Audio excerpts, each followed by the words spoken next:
Evan Muddle and the Magic Puddle. There was a lovely lad, his name was Evan Muddle. He lived within the valley in the town of Puddle. A truly lovely boy who had always had a dream to pull on some rugby boots and play for the school team. He would always turn up and train, but he couldn't catch the ball. He didn't like to tackle, staying away from every maul. Yet Evan would try his best, even though they picked him last. They would stick him on the wing, the ball was never passed. He lacked a little courage, with a tendency to hide. Selection never came, he would never make the side. Walking home again dejected, he took a shortcut through the park.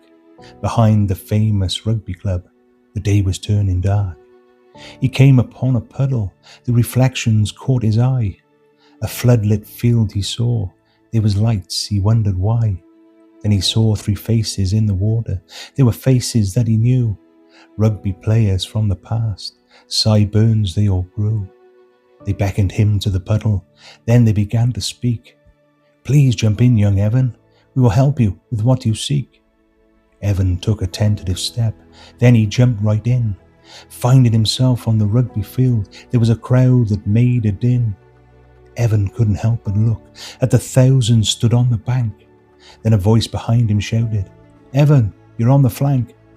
He turned around to address the voice. It was the coach of Puddle, who reasserted what he said. "We need you, Evan Muddle. Tonight we play a team in red. They travelled from the west with the confidence to turn us over. They say that they are the best. We've lost our captain warming up. He's gone and hurt his knee. You are our only option, Evan. Please say yes, please, will you agree?" The hooker approached young Evan with words that were full of fire.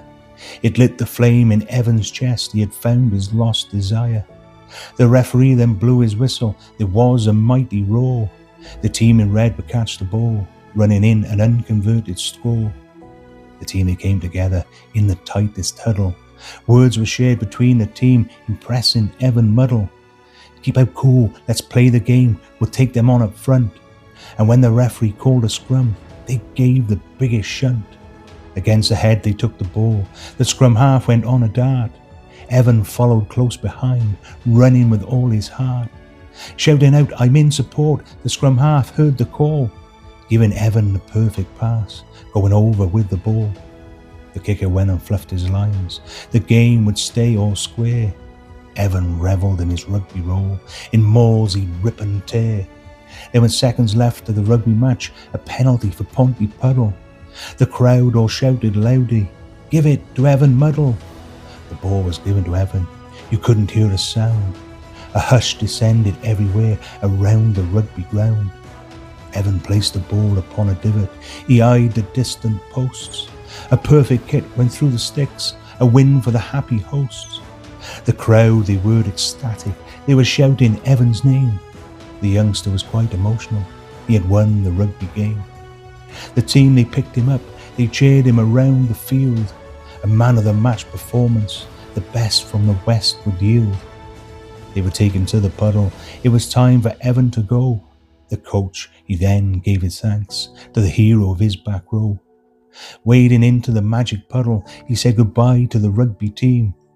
And with confidence and a new belief, he would realise his rugby dreams. For how young Evan went rugby training, the players were all aghast. Evan was to become the leading light with the skills he had amassed. He would often think of his little journey, having stepped into the magic puddle, a night of pride and jubilation when he played for Puddle.